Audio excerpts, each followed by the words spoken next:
Well, welcome everyone. It's a pleasure to be joined here by Porter Braswell, who is the CEO and co-founder of Jopwell. And this session of the leadership conference is called Get In and Be Excellent. And we're going to be talking about developing a strategy to advance your career. And so, Porter, I just heard we only have 35 minutes to cover a lot of material. So do you just want to jump right in? Let's do it. Let's jump right in. All right, perfect. So for folks who took a look at the description, one of the things that intrigued me the most is around effective mindsets. And so you're not only CEO, you're also an author. And in your book, Let Them See You, you talk about how using an athlete's mindset can help employees add value in the corporate setting. And you developed this insight based on your own experience playing basketball at Yale, as well as working with hundreds of job seekers and companies looking to hire talent. And what might surprise some people is that you say it's more helpful to think like a coach as compared to a marquee player. So let's just drill into this a little bit. Based on your experience, how might adopting a coach mindset help Black men succeed in the corporate world? So, once an athlete, always an athlete. Let me start by saying that. And so I grew up playing sports. Sports was and still is incredibly important to me. And my whole life, I've always been the player. And when I graduated college after playing basketball and transitioning into the corporate world and then eventually building my own business, that athlete mentality is what has always enabled me to succeed. But what started to occur is once I started building the business, I realized that in order for the business to be successful, I can't just be the player. I have to have the coach mindset. And then that really started to unlock a lot of other insights that I thought was going to be helpful for individuals as they think about climbing the ladder within corporate America. So as I think about my role as the CEO of a company, I didn't grow up knowing CEOs. I didn't have CEOs in my family. So when my job title said CEO, I didn't really know what that meant, but I did know how to be a coach. I knew that I was going to have players and individuals that worked within my company. And it was my job to first and foremost set the tone for what success means. What are we trying to achieve this season? How do we know when we are finding success? The individual contributors that we have on the team, what are their skill sets? Where can they be most leveraged? How do I effectively drive teamwork within this team? How do I bring people together to work towards a common goal? And so once I brought it back to understanding that being a CEO really is just being an effective coach, it was a lot more approachable to me. And I think that translates into the corporate world as when you're climbing corporate America and you are running teams, you can't just be the player. You have to be the coach. And if you can make others around you successful by the mere fact that you run that team, you are going to succeed. And so I think reframing and thinking about it from that coach's mentality has always been helpful for me. And I think it does apply well when you are looking to, go up the corporate ladder.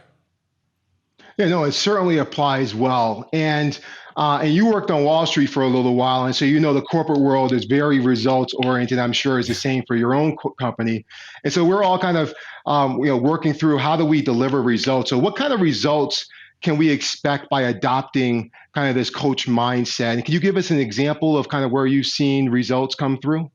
Yeah. So one of the most immediate things that come to mind, I think sales is one of the areas that it's a black and white thing. Did you hit your numbers or did you not hit your numbers? And one of the things that I've been able to develop into, especially when Jopwell was smaller, I was a player coach. In particular, I did a lot of the sales. But as the company scaled and as we grew, I realized that my time was going to be way more effectively leveraged if I toss the sale over to the actual salesperson and let them do the process and let them close. And so as I think about, again, like my time in corporate America, it's really about making sure that you set people up to succeed. And you don't have to do all of the things you need to do. You need to be able to give out responsibility to the folks that have earned the responsibility. And again, going back to that coach mentality, if somebody is a hot shooter, pass them the ball. And if they're thriving and they're scoring, keep feeding them. And then the team's going to win and you're going to do better. So it's really just making sure that you're putting people in the right place to succeed. And you're not thinking that you have to do it all. You give the ball to your team. You trust them and then you coach them. And then you make sure that everybody understands, again, what success looks like. And you have a team of hardworking folks and you have to motivate them. But it's your job to make sure that others are scoring. You don't have to be the one to score at all times. And I think that once you embrace that mindset, your time is going to be, you can leverage your time for way better things. And there's just better morale throughout an entire organization. Yeah, I mean, it's extremely important to be able to delegate to leverage your time as a leader. And the people who are on this call are at various stages within their own career. And how does this application of a coach mindset look at different stages? Like, for example, if I'm in a black man in an entry level position versus mid career position versus C suite like yourself, how does this coach mindset might change depending on where I'm at in my career? Yeah, I think it's most impactful actually in the beginning of your career. Because if you can develop that mindset early on and you understand it's the team, it's not you as an individual, people are going to trust you. They're going to want to bring you in to opportunities that you may not have ordinarily received access to. They're going to understand that you're thinking about the common good, and that you are a great leader. People are going to want to follow you. And so if you start to develop that as your brand on day one as an entry level person, that will stay with you as you climb the ladder. And you can always develop that mindset. It's never too late to develop, but I think it's a unique opportunity for those first starting in corporate America. My friends that I think embraced the individual role, they did well, but they weren't known throughout an organization. Like their team might have known them, that they actually worked on, and they were reliable for what they were told to do, but I don't think people saw the potential in them.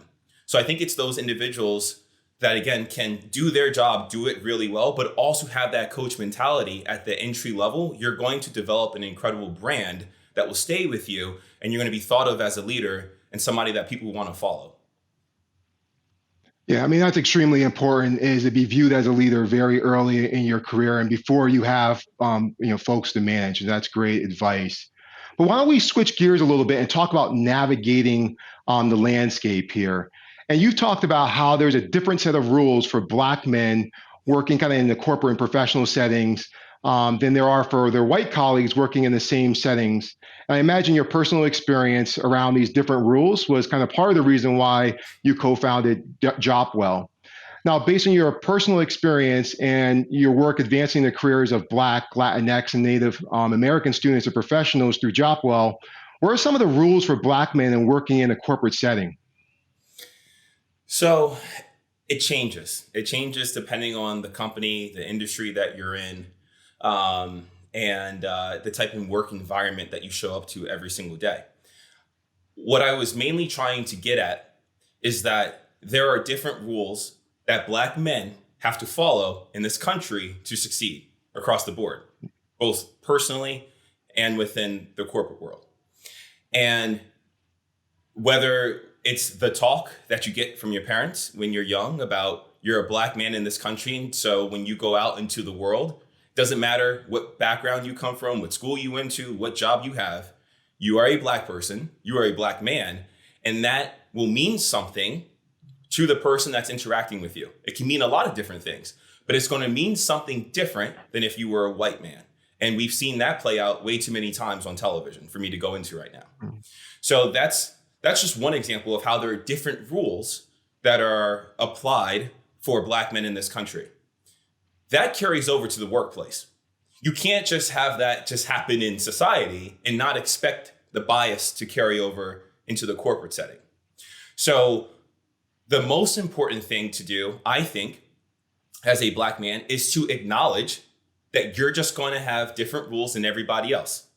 And it's with that acknowledgement, you can then prepare yourself mentally and physically to get in there and thrive and succeed, so that when things happen to you that aren't happening to your other colleagues, you're not going to hit the wall and fall back and not succeed. You're going to be prepared and ready for when those things happen. Now, it happens and it plays out in many different scenarios. One of the things that happen to Black men typically is that you're going to find yourself being the only. It also happens to women of color, but you're going to find yourself being the only in a room. When you're the only in the room, you can have the spotlight on you. And the spotlight effect is when somebody essentially calls you out for your otherness, for your difference. They could be doing it for the best of intentions. They might say to you, Porter, and this has happened to me, Porter, we're trying to do this thing. What would the Black community think? Now, when they ask me that question in front of everybody else, they would never ask my white male colleague, John, what would the white community think? That wouldn't be a question. But when they say that to me, it's how do I deal with that? How do I respond to that? Am I aggressive? Am I passive? And am I leveraging the spotlight for an opportunity to share a unique perspective? But am I also pushing back on an ignorant question? So how do you respond in the moment? And so typically how I've responded in the past is, well, I can't speak on behalf of an entire community, but I can talk about my perspective. But the mere fact that you have to realize that in that moment when that spotlight is on you, you got to be really careful in terms of what you say and how you communicate it, because people are going to perceive your response to mean a certain thing that, again, your white male colleague may never be in that position. So there are just different rules that apply to Black men in corporate America. And you have to be prepared so that when those things do happen, you're not going to be shocked. You're going to rise to the occasion and you're going to leverage that spotlight for your benefit. Yeah, you know what? I've had great mentors, and one of the first things that one of my mentors told me about is what you just said, and making sure you're prepared and not allowing it to knock you off your game. Right? There's a lot of things that can knock you off your game, and you have to continue to move forward. And so let's kind of just drill into that a little bit more. So what rule would you say that you would like Black men in particular to pay attention to when they're in their kind of advancing their careers? So I'll make it personal. I'll talk about something that happened to me that I was fortunate happened to me because it's changed the whole rest of my professional existence. So I was interning in finance one summer. And it was my sophomore summer, and I was sitting on the foreign exchange desk, which is ultimately where I started my career. And I was the only Black person on this rotation. I was one of the few Black people in the internship class. And my job as the intern was to take the morning notes. We would have a stand up. I would take the morning notes, and then I would send my notes out globally to the team so that they knew what the New York FX desk, foreign exchange desk, was discussing in the morning. And it was one of my first days doing the notes, and I misspelled the head of the desk name incorrectly. And I sent out the notes to the global team, and a woman on the desk, also a woman of color, took me aside that afternoon, and she said, nobody else is going to tell you this, but that was the most embarrassing thing you could have done. You have to pay attention. You cannot misspell things. You are the only person here. They're going to look at your work more closely than they're going to look at anybody else's work. And they're going to make the assumption that this person doesn't pay attention to detail. So there's no way you're going to thrive when you get into the currency market. And nobody's going to tell you that, Porter, but you need to pay attention, because attention to detail is going to be the number one thing that they're going to nick you on and nick every other person of color. That's just something that is constantly being said. And so that hit me, because that was the first time somebody basically challenged my intelligence, but they knew that I was capable of paying attention to that. And so from that moment on, I literally, up until maybe 2 years into the job, would print out emails and make sure that they were 100% correct, because I was never going to be labeled the person that didn't pay attention to detail ever again. But if that person never told me that and gave me that feedback, I would have never been more wise to it. And so I think that lack of attention to detail is something that gets brought up again and again. And it's not that Black people are more prone to have a lack of attention to detail. It's just that they tend to use that against us more frequently than others. So that's one thing that I would say: quality over quantity, and be known for excellence. That's the number one feedback I would give for any person, but especially people within my community. And that's very helpful, and as well as someone that gave you the feedback. So it also kind of says that we all have a role to play in giving feedback to one another and making sure we're aware of these things. 100%. Why don't we switch gears again and talk a little bit about pipeline, because this one is kind of near and dear to my heart. And advancing kind of the careers of Black men and plenty of people of color as well. Jopwell is kind of unlocking opportunity by removing barriers to access, some of which are pernicious and historical. So this is really heavy lifting work that you're doing. Now, I'm sure everyone attending this conference wants to play a role in removing barriers. And so, what can Black men on the path of the C-suite do to recruit and retain more diverse colleagues along the way? So I think one of the challenges within corporate America is that historically companies have said that the diversity challenge is really meant for the diversity team to figure it out. Mm. And they historically haven't thought of diversity being a business-wide opportunity, that it's everybody's responsibility to get it right. And so in the historical context, corporations have always relied on the underrepresented talent to bring in more underrepresented talent. That's starting to shift and change. It's everybody's responsibility. The conversation has moved from diversity is like a feel-good thing to it's critical for this company to succeed.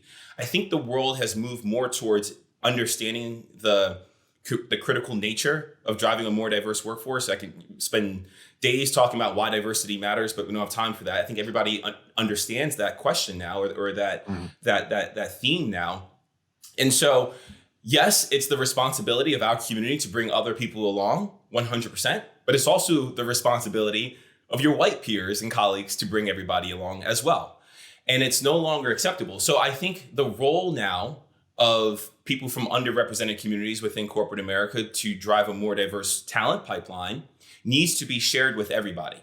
And I think that that is a unique perspective that Black men in particular can speak up on and have that dialogue, so that, yes, while you're doing the work, the extra work of bringing people along, you're also requesting and demanding from your colleagues and your peers and senior leadership that this doesn't happen in isolation, that it's everybody's responsibility, and people are going to be incentivized and held accountable, and there's going to be transparency around everybody driving a more diverse workforce, because we can all agree diversity is good for business. So now we must all agree that it's all of our jobs to bring people along. But there is a unique responsibility that comes with being the only. So you do have to put the ladder down, bring other people along. And that's an important component, that it's a responsibility. We all have to do it, but everybody should be doing it as well now. Yeah, and so what I hear you saying is it's not necessarily fair to expect that kind of individual Black male to move the needle in terms of improving representation across all levels of the company.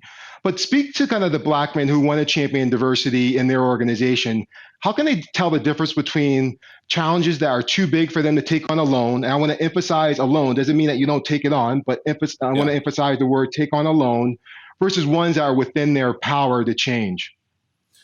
So I would say that the first and foremost, most important thing is that you do your job well. If your job is not to be a recruiter, then you have to first get your job done and do it the right way. And then the capacity that you have to then go do other activities, give it the energy that you do have. Because I think what unfairly happens is that corporations will look to the Black employees who are busting their butt to do their job to the highest level possible, and then give them more responsibility to do things when there is an entire recruiting division that may not be as successful in getting it done as the Black employees are. But you should be compensated for that. And if you're not being compensated for that, but you're being pulled away from your seat to go do something, then while it's a leadership opportunity and something you should do, you also have to balance that with your priority of what you're being paid for to do your job. So that's why I think it's a unique opportunity to have a voice and to discuss with the senior most people that, again, you're happy to roll your sleeves up and to do the hard work. It's a responsibility that comes with the job, but it's everybody's responsibility. And as, again, one of the only, most likely in these rooms, it's an opportunity to be a leader, to be a coach, to bring people together. And so, again, I just want to make sure that it's clear that while it is your responsibility, it's all of our responsibilities to increase representation, it's also our opportunity to speak up and to make sure that the organization is taking it at a corporate level, and it's everybody's job to bring more talent along. Yeah, and just drilling into that a little bit deeper, because one of the things that you said really resonated in terms of, are you being compensated for the additional work that you're taking on by helping recruit a more diverse workforce? And so, have you seen those conversations change with African American men or people of color with their companies if they're taking on that additional responsibility? Yeah, again, I think it differs industry to industry and company to company. The industry that I came from, working in finance, uh, it's a bonus driven culture that, you talk Mm, about these things and you're always expecting, okay, if I'm taking on added responsibility, then there are going to be promotions and raises. And so that's baked into kind of the DNA within finance. Now, every industry and every company is different. Obviously, within the tech industry, there's a lack of representation in all different types of levels. So it comes down to the unique culture and the environment that you operate within. So there's no single answer to it. But sure. I think what translates across all companies of all sizes in all industries is that if you're being paid to do your job and then you're being asked to go do other things, something's got to give. You can't be great at Hmm. everything. That's not fair. Right. That's not fair to give you Right. added responsibility without the incentives. And I think you should feel comfortable speaking up and addressing that.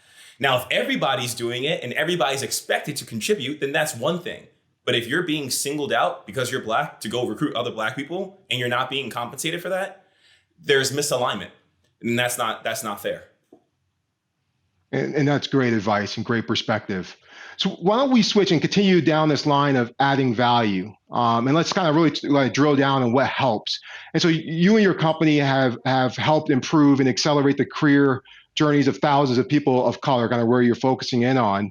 And speaking about your experience working with Black men, what things have you seen Black men kind of do kind of right in terms of their effort to advance their careers and add value in the workplace?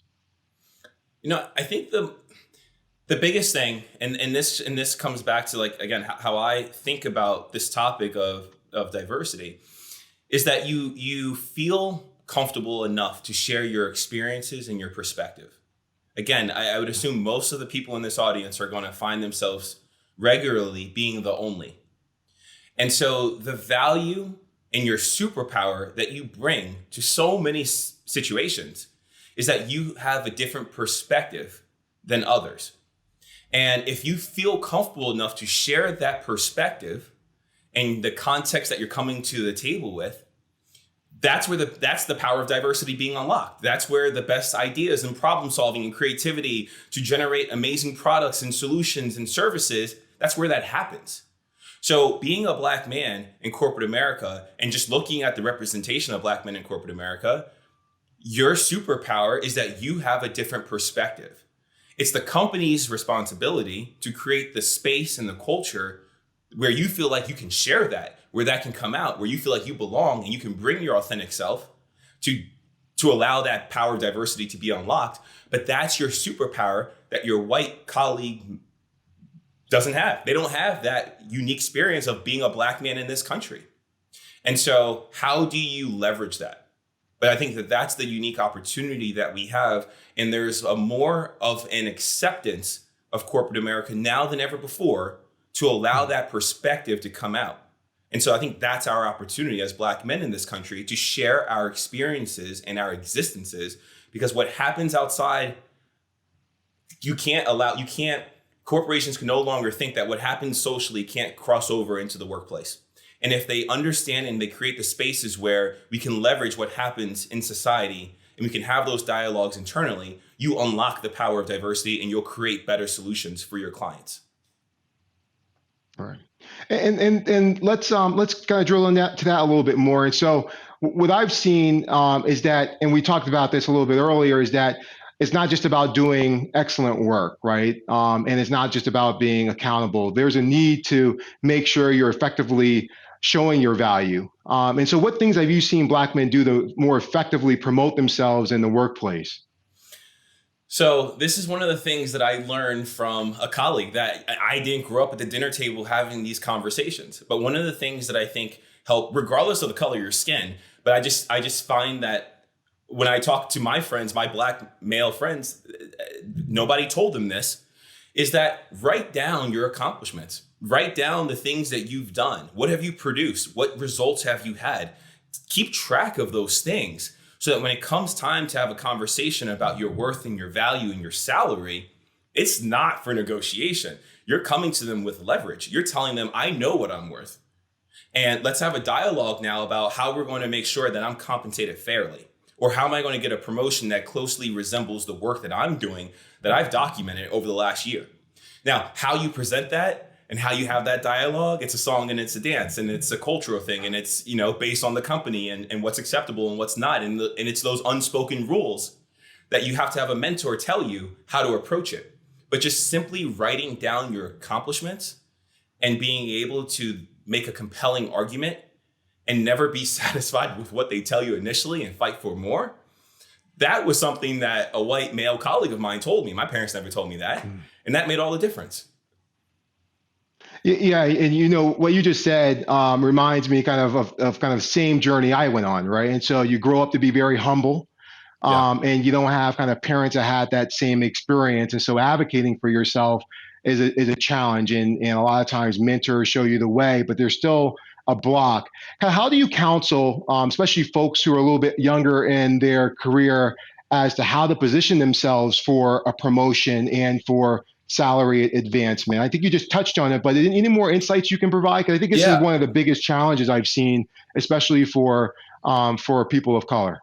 It's asking the question. It's people want to try to come up with a million scenarios in their mind in terms of how do I get promoted or how do I get a salary? There's an answer to that. Ask the question. Go to HR, go to a mentor, go to somebody you respect within the organization and be explicitly clear. What does it take to get to the next level? What's expected of me? What's that timeline? And how do those conversations happen? Do I have to advocate for myself? Does somebody have to recommend me for the promotion? What are the rules? What are the unspoken rules? There's no playbook. I haven't come across many companies that give you a playbook on day one and you can kind of go to page 30 and say, oh, this is how you get promoted. So the answer is out there, but you have to speak up. You have to fight for yourself. And so I find that as an entry level person, that can be awkward if you've never had to experience those things. And what ends up happening, unfortunately, is that when the promotions do happen, now all of a sudden you get hip to the game because you see others getting promoted or getting more money. And you're like, what happened? And it just passed you through. You just missed the cycle. So early and often ask the questions. There should be nothing the company should be doing that. That's part of building a good culture within an organization. That should be transparent. That should be clear. But if it's not, then it's on you. You have to own your career and you have to go seek those answers, but do it on day one, figure it out and then make a plan to be successful. Right. And so, Poor, I think we're coming close on time. Is there anything that you have for closing here? I would just say that we are living through a lot. Black men in particular are living through a lot. I can turn my head and turn on the television and I'm going to watch something or see something or hear something that's going to chip away at me. And it's incredibly difficult to remain focused, to turn back this way and look at this screen because we're all working remotely still. A lot of us are still working remotely to be then fully plugged in. So it's okay to tell those that work with you that you need a day, you need an hour, you need just some time to breathe. It's not fair that we have to deal with the things that we have to deal with. It's not normal. It's not right that we have to think through all the things that we're thinking through socially, politically, and also making sure that we thrive in the workplace. So I think that there has to be a level of vulnerability to understand that we are dealing with a lot as a culture right now. And it's our responsibility because of the lack of representation within corporate America of Black people in general, that it's our responsibility that when we are showing up at the workplace, we are 100. So you got to ask for the time. You have to practice mental health, and you have to make sure that you have space so you can process the things that are happening, because you have to show up and you have to thrive and you have to succeed. And it's our responsibility again to bring the next group of folks through. But in order to do that, you have to take the time to process what's happening, because we're all dealing with tragedy right now. And it's affecting us differently. But I think it's something that as Black men, we should be talking to each other more about. And I think that we'll be able to do a better job when it's time to plug in and be at work. So. Absolutely. Well, I'd like to thank the ELC for giving us this opportunity to have a conversation and speak about kind of what we're going through. And unfortunately, that's our time, but it's been an absolute pleasure to speak with you and learn more about kind of the coach mindsets, navigating the rules, opening the doors for others, and making sure they stay open, how to navigate the career and accelerate the career. And I think that the folks in the audience kind of heard a lot and appreciate your advice, and going to certainly bring it back to their companies to help accelerate their career. So again, I want to thank you for your time and for your advice and counsel, Porter. Absolutely. Thank you for having me. It's a pleasure to be here, and looking forward to working with the ELC down the road as well. Great. Thank you.